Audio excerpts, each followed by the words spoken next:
To order. My name is Kelly Rosecrans, chairperson. If we can just do a around the table self-introduction. Mary Wolosik, city staff. Craig Dorn, commission members. Lee Tao, commission member. Joe Terry, director of public works. Tom Eklund, commissioner. Carolyn Martin, commission member. Matt Heidemann, staff. Dennis Pollock, citizen. Elizabeth Whalen, citizen. Okay, and thank you. And we'd like to welcome all public viewers as well. So, okay, let's get the meeting going here.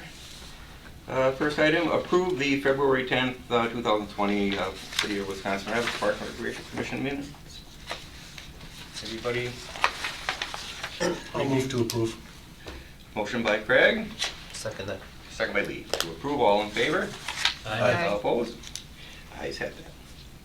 Okay, number 3, consider requests for benches to be placed on a bike path that runs from the zoo to Fort Edwards. That was actually my referral, and Matt's just going to comment on it quick. It's not a real big deal. It's just that there's really one bench between Seneca Road and 17th Avenue. Matt already cleared me up on this item. If you just, Sure. We're not going to make a big issue with this. So there was actually 2 benches there originally, and one was lost in the storm, and we do have a program in place for memorial benches, and we have recommended spots for people that have asked as far as benches go, and the way it looks, I don't think we'll have any trouble fulfilling that wish of getting a bench put back there, and hopefully replacing the other older one that's closer to between Main and, or May and Payne Street, I believe. Something like that, yeah. So. It is on the radar, and we should be able to get something done down there. Good. Thank you, Matt. And that's really good enough. Okay, number 4, update on the bear pen construction at the zoo. Matt? Okay, so I've got some pictures of the existing that I can just kind of pass around, and as you guys are looking at this stuff, most of these are pretty similar, but just to give you an idea of what we're doing. So the intent is on the perimeter where you see the outside fence, the perimeter fence, there's going to be 6x6 posts in the ground, and then they will support another roof structure over the top of this to make basically the open area weather tight as far as the top goes. We're looking at a hip style roof. With the overhang to hang over the back of that stone portion by a couple feet for water drainage, and then on the front hanging over enough where the inner sidewalk will be covered. So we shouldn't be getting, basically unless there's a driving wind, the inside of the cage area will stay dry. The perimeter fence will be replaced with black mesh. The posts probably will not be replaced. We pulled a couple and they are concrete. They're set in concrete. So we'll probably leave them and just paint them, and same with the posts on top of the wall that you see. And then the gates, you can see in some of these pictures on each end, those gates will be replaced and they'll be fitted with a tighter clearance. We have issues right now where those gates had 3, 4, 5 inches of clearance between the top and the gate. And we're putting smaller animals in this area now. This originally was a bear pen. So that wasn't an issue, and our zoo inspectors don't like having that much space for a smaller animal. They could potentially get their head in there and then, can't get it out. So we're gonna tighten up all those clearances. Like I said, put the black meshing in and then have the roof over the top of it. If you remember from our last meeting, we had talked about how the design costs were much higher than anticipated. So we're going to go this project with our in-house staff, and we're going to be just for the complete project will be less than the cost was going to be for the design. So right now, I don't want to throw a quote on there, but I'm thinking we'll probably be somewhere around the $30,000 mark to do this project. The material list is about around 9,000. That's going to vary a little bit because we did change the size slightly, but still, if we have 10, 11 in this max for materials, I think, and then plus the fencing, and then whatever labor to put it up. And we've got a couple of pretty talented construction people on staff, so I'm not anticipating any problems from that. We should be ready and be able to open and have this particular exhibit open at our normal opening time in May. So everything's going pretty well. Good. Any questions? I can tell you where we're at right now. The outer perimeter mesh is down. The mesh is down on top of the wall, and the holes for the sonotubes have been drilled. We did run into a couple of poly sprinkler lines. That's not a big deal. So Good. Thank you for that mhm. update. Okay, on number 5, let's move to the update on Whitterfield improvements for the rafters. Joe or I- Matt? When we say that on Whitterfield improvements, I'm not gonna put the fence in that. I see you've got one for the fence. So basically, the project that we're looking at first, the highest priority one was the restrooms. The new sinks have been ordered for the men's and women's side. It's gonna be a wall-hung stainless sink with hand-free faucets. And then we will have a shelf above each sink to set your stuff. And then on the women's side, we're gonna have a hook on the wall for purses. So that's the first project, and the sinks have been ordered, and delivery is 2 to 3 weeks. And hopefully we'll have that project completed as well by opening. So is all that normal maintenance or a commitment we made to the new owners? Well, both, yeah. So what was the commitment? Well, the commitment was to replace these sinks. Dollars?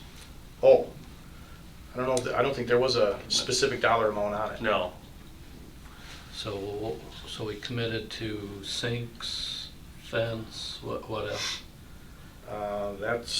There's, for every year, there's some Diamond Dry, a couple pallets of that. We got out of the commitment of providing janitorial services for the bathrooms. We got out of the commitment of supplying toiletries for the bathrooms. Mowing? We are not mowing. We also capped, there was no cap on the utility costs previously.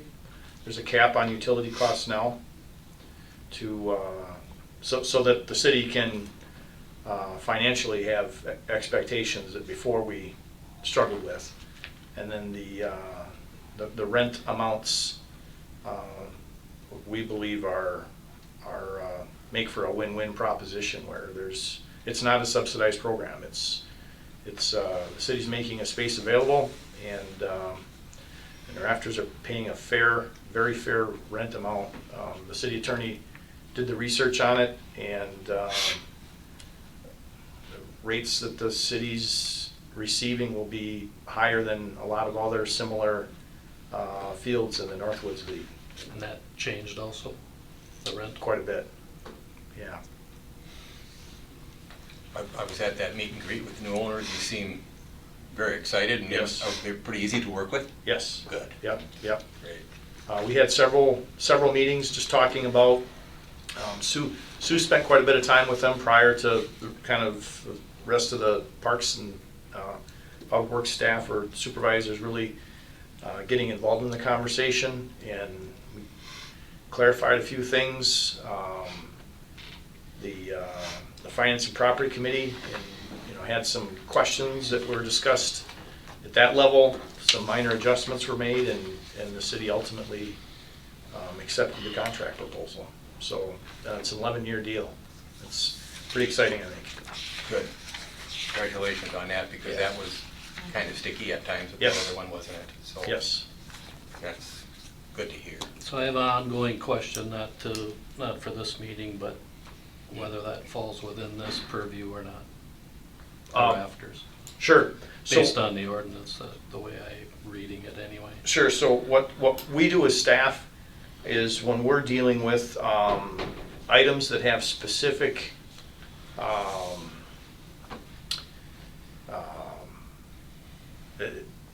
budgetary issues, that we refer those to our city attorney and ask the question. And most of the time, those types of items end up being submitted to the Property and Finance Committee. If there are items that are generally capital outlay items that are funded through the hotel motel tax, those types of projects aren't reviewed, except for the minutes aren't otherwise city council type items. Those are commission type items. So it's not black and white. It's easy to look at it and maybe think something should or shouldn't be, but I would refer you to the city attorney with those types of questions, because as staff, that's who we ask. Well, it's part of our budget. Winterfield's in our budget. Okay, So I don't really care one way or the other. I just would like clarification on how it's supposed to work. And yeah, so those general fund type items generally end up in front of finance and property. And the hotel motel tax funded items generally end up before this commission. so we should have a referral to the city attorney. Sure. Is this just based on like past practice? I mean, that's basically how it's gone? It's basically how it's gone, but we do, I mean, I asked the city attorney, because it's not just this committee, there are items that may be questionable as far as what committee should it be heard by. Yeah. And so we generally run those types of questions past the city attorney just to make sure if we're on the right path or if we need some redirection. And she's forthcoming with that, so. Okay. It isn't always black and white, and so even as staff, it's not necessarily just because we've done it that way. Yeah. We legitimately have questions as well as, you know, what's most appropriate. Makes sense. Does city council ultimately have authority over any committee though that meets and spends city dollars? So for example. I would say not necessarily. Not necessarily. The way the ordinance is written, the charter ordinance, this commission has a lot of authority when it comes to Yeah. the operation of the park system. You know, the Waterworks and Lighting Commission also has a lot of authority when it comes to operations. At the end of the day, the city council does approve most of those budgets though as well, and has a say in that. But again, that'd be a great question, is a referral for our city attorney and you know, maybe to put together an explanation or a memo and Yeah. present it in It's writing. just clarification. Sounds good. Good. All right, thank you, Joe, for that report. Let's move to number 6. We'll move to the update on the fence at Winterfield. So there's two parts to that. Mhm. Last month, the commission approved moving forward as long as we met a financial threshold. That financial threshold was met. The bids came in actually a little bit less than what the quote was. So based on the commission's recommendation last month, we did move forward with that contract, and that was awarded to American Fence, who has the rest of the fence in that area. So that worked out well. And that's for that safety net. The rest of the fence project has commenced, if you've been over in the area. We did do that we're doing that in phases so that we maintain the security needed for the aquatics facility. So we took down the westmost part of the fence and then are getting that up before we continue further east. So that project's going well and should be done long before baseball season's upon us. Actually, they were on site today and they were putting materials out and doing layout, so it's Awesome. possible that they could be putting posts in the ground tomorrow. Good, going well. No, with that fence that catches the ball in case if it goes over. No, that I remember in a previous email and last month's meeting was the bird safety issue with that. Was that looked at too? Yeah, so well, you found a couple of instances where some predatory birds got caught in a similar Yes. type of fence. Ones Typically, that are left up, ones that are left up are the most likely to make a impact on birds. If they are, I spoke with the American Bird Conservatory collision kind of specialist that they have there, and he said that really the way to eliminate that is to retract the net when you're not playing ball there. And I know that you had talked about some impact on the cost of that, but I wonder if that had really been studied on, what the difference is between taking the net up and down. I mean, it's retractable anyway, correct? right, it is. And so I just wondered if there had actually been some sort of study on actually bringing it down when it's not in use and then putting it back up when you're going to play ball. So the intent for this, just because it's a manual system and it's heavy, the intent is that it gets cranked up essentially for that season, because it's every day for a couple months, and then comes down for the rest of the year. Put up for the season, Right, not by game or anything. like right, that. not day by day, right. But I think there are I mean, in a lot of places, they do only I believe that they do only put them up when they're playing, and that not leaving it up 24/7, and so that was, that was my concern, and, for bird kind of safety and stuff, so. I think it's not as much an issue with songbirds. They generally are very good at avoidance, whether it's branches on trees in the woods or, you normally don't see that. Where the occurrences that were brought to our attention were, predatory type. Raptors, Right. because they get zoned in on whatever they're gonna go kill and they're not Give paying me attention. owls at night. Yep, owls and hawks and. Yep. I did some research on that from an environmentalist that is very close to me. And in order for something like that, there would have to be an environmental impact survey done on that before you could force someone to do this. And some of the things they consider, which in that particular area would be trees for nests.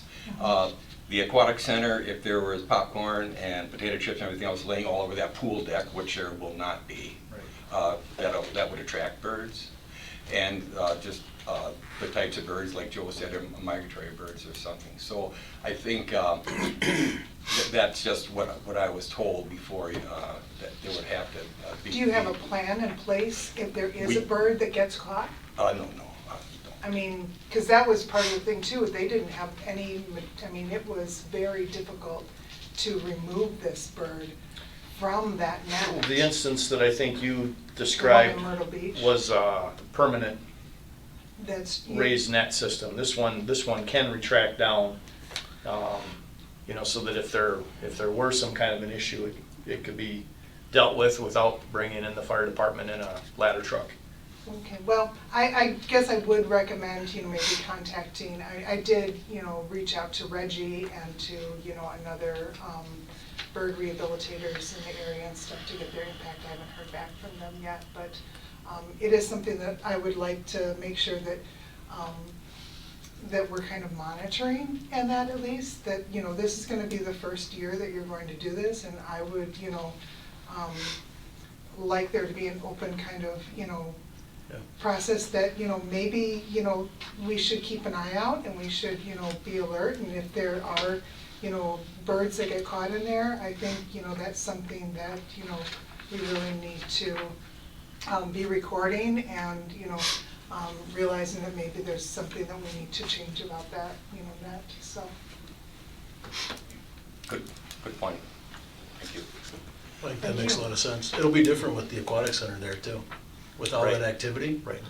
But You that know- won't be but none of that will impact, like nocturnal birds or like No, first thing in correct. the morning, Yep. or, Well, and I think monitoring it makes perfect sense. You put it up and see what happens, and if you don't have an issue, you don't have an issue. If you do, then I think you come back to them, and frankly, the question would be, well, how many birds get tied up in there and have a problem before you decide, but I would guess in a town this size, we're gonna know when the first bird gets tied up in it, and we'll have a conversation probably shortly after that, I would think.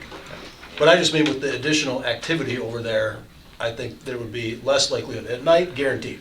Sure. Guaranteed that, very few people will be around there at night, but it'll be different during the day than it would have been Right. prior to. There's a lot of activity there. Yeah. Thank you. Thank you. Any other questions? And we'll move on to number 7 here, the update on the aquatic park. So the Aquatic Center, if you've noticed, we're gonna do a tour this Friday at 4 o'clock. When you come for that, they're in the process of relocating the job trailers so that they can work on the parking lots on the south side. But we'll still meet off of Chestnut there. So that'll be our rendezvous point, and we'll take a look at the facility. Try to, if you have boots with steel toes, it is a construction site. So if you don't have boots with steel toes, if you have boots, it's gonna be likely kind of muddy. It's pretty muddy and wet right now. So walking around, just make sure you're wearing sensible clothes. I think the weather right now is looking pretty good, so we'll do a tour then on Friday. In your packet, last month we talked about getting the invitation out to the other municipalities. A copy of that invitation is attached, and that's been sent out. The mayor has been meeting individually with the Ho-Chunk Nation as well, to invite them to be a resident partner. There are 2 other documents in there. Well, one was attached to the letter, but the pay, or no, that one maybe wasn't. The pay rates is going before the HR committee tomorrow evening. So I thought I'd share that with you. Our staff reviewed and created a matrix of what some of the other facilities in the region are paying. We also took a look again, like we did with our fee schedule, how those relate economically, how those areas relate. And we've come to the determination that we feel that these will be competitive salaries that will hopefully allow us to recruit some kids to work with us. So it's much like it has been in the past, where experience, we're offering a small amount more for employees who have experience with the city. If someone worked with another city department though, for example, if they were a public works staff and maybe lifeguarded at the YMCA, that wouldn't qualify them for a higher pay rate if it's their first time working aquatics here.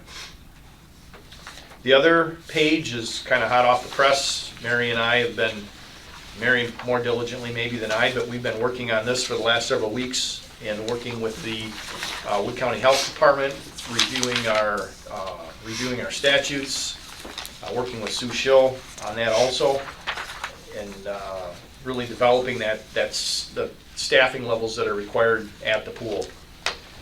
So at the top of that page, there's a table that's broken down into components and what we need for lifeguards based on patron loading.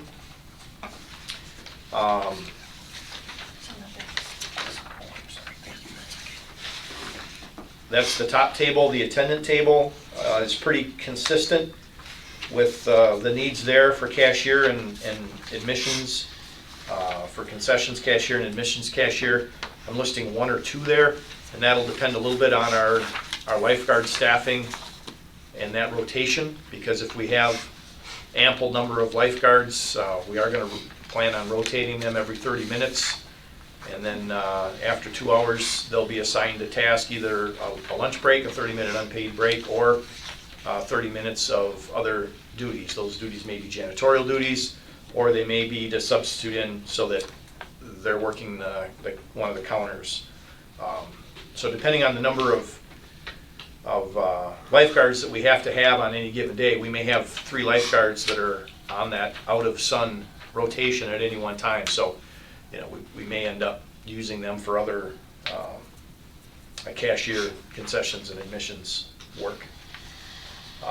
So at any one time, we'll need between 6 and 15 lifeguards and 5 and 7 attendants. A typical pool season, we tend to see, at least we've been advised and based on previous experience, about 70% of capacity, about 70% of the time.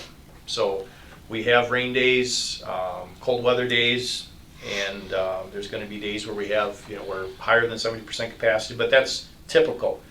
So, so I've listed the number of guards in attendance for what would be kind of that 70% capacity, and then beneath that, then the hire. So to have 22 guards is what we would need to have. Planning on 3 reserve, so that if somebody can't work, we've got a substitute that could sub in. So it looks like we need to hire 25 lifeguards. Of those 25 lifeguards, we're proposing that up to 5 of them could be 15-year-olds. And at this point, our recruiting for lifeguards for the top pool are 15-year-olds. There's different levels of responsibility that they have versus 16 and over, based on some recent statutory changes. 2 head guards, and we need 5 attendants, proposing to hire 7 so that we have 2 of those in reserve to rotate as needed. And then based on this schedule, our guarding costs are down at the bottom there. It's a little more than what I think I had estimated, made preliminary estimates around $120,000, but we're also a little higher pay, I think 50 cents, in some cases $1 more than what we had looked at when we started doing the design work on the project, so we're not too far off. So the recommendation that we'll be making to the HR committee tomorrow is to hire 2 head guards, 25 lifeguards, and 7 attendants.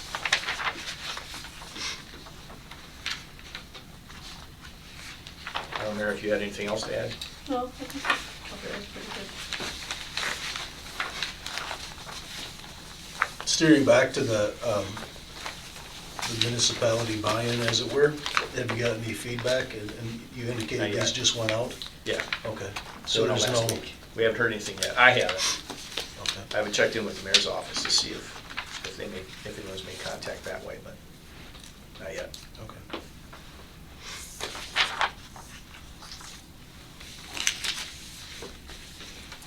Like regular pool maintenance and stuff, that's just by your staff? We'll be hiring somebody. At this juncture, we have somebody on staff now that probably will be involved with pool maintenance, and then there'll be an additional person that may or may not be full-time on pool maintenance, but has maintenance capabilities for other areas in the city as the season ends. So the intent is to have 1 full-time and then somebody, probably a guy we have on staff right now, working there as needed to help, so. One of the challenges that we have, this is a new hire that we're proposing, so that is also going before HR as a discussion item.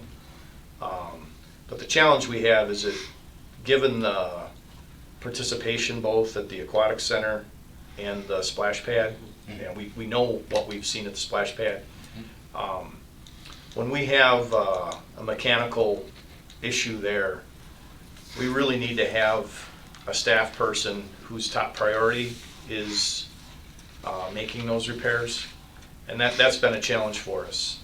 Last year, there's a couple times where we had certain components shut down for a few days,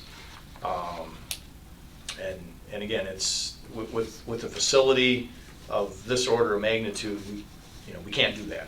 So we're making a huge investment in it, and it has to be maintenance has to be a top priority. Got a question on, as far as the cost for maintenance,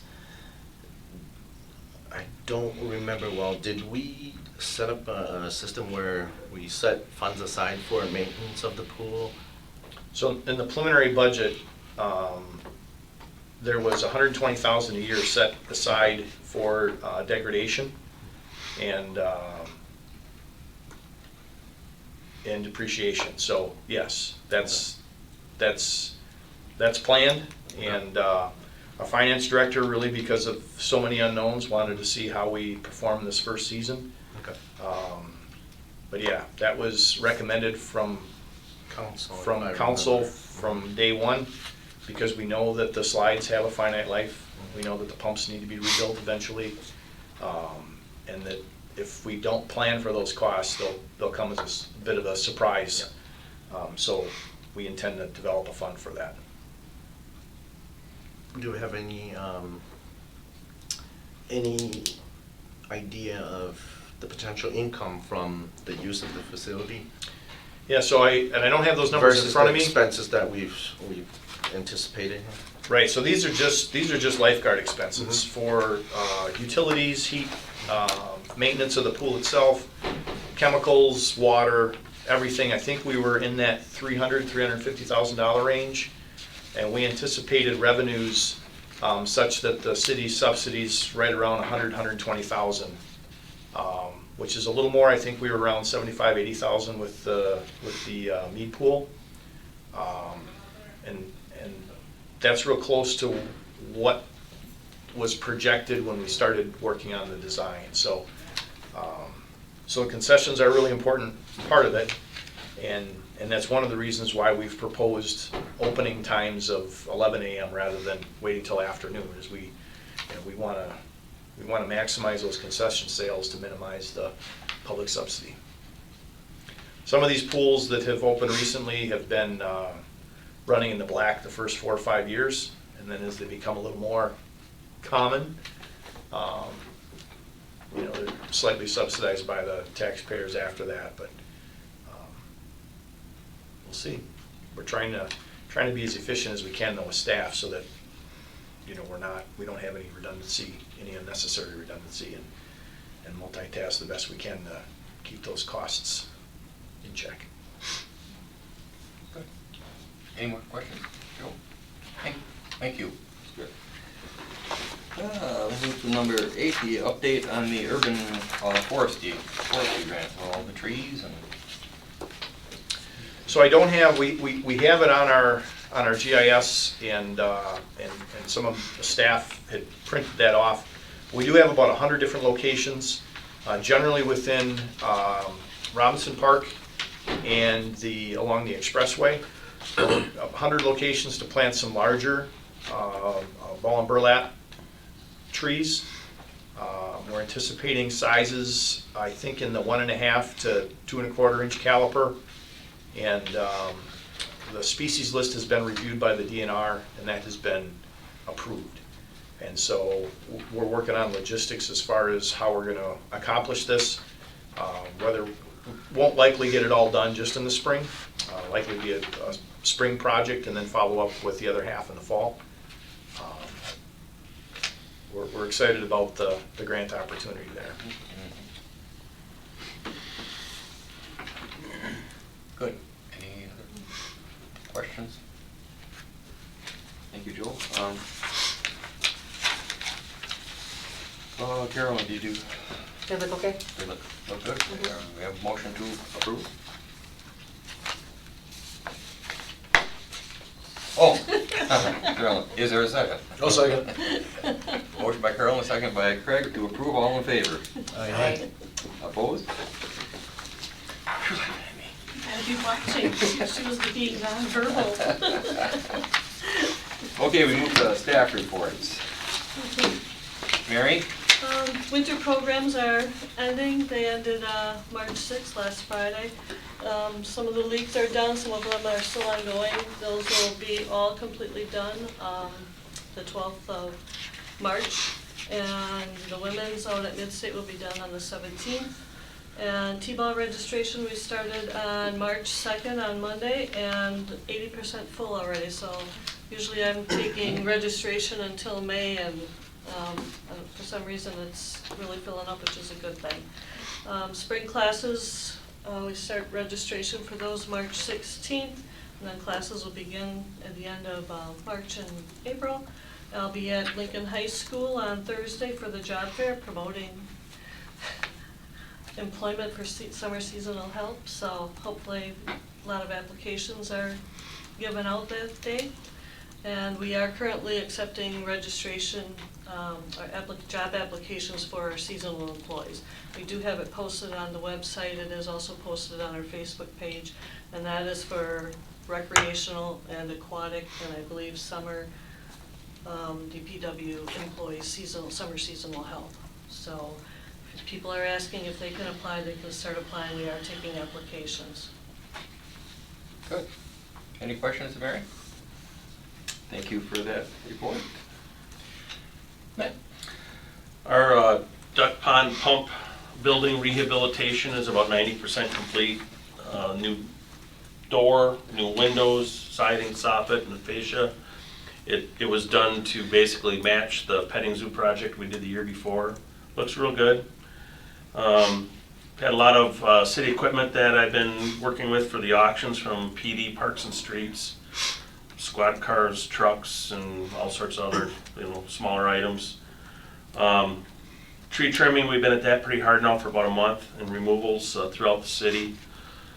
Just trying to get the low branches up for the sweepers. We've started sweeping streets now, and unlike the snow plows, they have to hug the curb pretty close, so you gotta have the clearance. So been doing a lot of low branch trimming. Centralia Center, we spent quite a bit of time over there doing some painting in the hallways, river walk, pool room, new carpeting in the pool room. So done quite a bit of work over there. It's looking pretty good. The building's 17 years old now, a lot of use, so it was due for some of these improvements. And some of the painting with a building that size will stage. We'll probably do some more painting next winter, get one of the other hallways, and just as we continue, we'll be staging out some work there, and we're looking at a couple of bigger projects there in the future here. Probably a roof within 5 years, and flooring will be coming up, other flooring. So just kind of getting that stuff staged out in our capital plan. As we talked about the Whitterfield fence project, Parks and Street crews did the removal, and now we're to the point where American Fence has moved in and getting ready to start the reassembly. We talked about the aquatic center scheduling, planning, a lot involved with that. Animal list was completed and submitted for the zoo, and our license was paid for, and everything's ready to go with that. The ice pond, meat field, and the lowboard hockey is closed for the season. Obviously, with the way the weather's been, How did that go this year, Matt? Were there many, did that get much? numbers were way down. Okay. Actually at both locations. So I would anticipate at least with the moving to the new location, I think the numbers will, in both areas, will go up quite a bit. So, and we just got done with our annual generator testing at City Hall and the fire station. So that's kind of what we've been up to. Any questions of Matt? Thank you for that report. Okay, I guess that's it. Is there a Motion to adjourn? to adjourn? Lee? I'll second. By Craig, second. All in favor, signify. Aye. Opposed? Just trying to get somebody else a turn, Lee. Thank you, staff members, commissioners, and public viewers as well. Good afternoon, 2:35.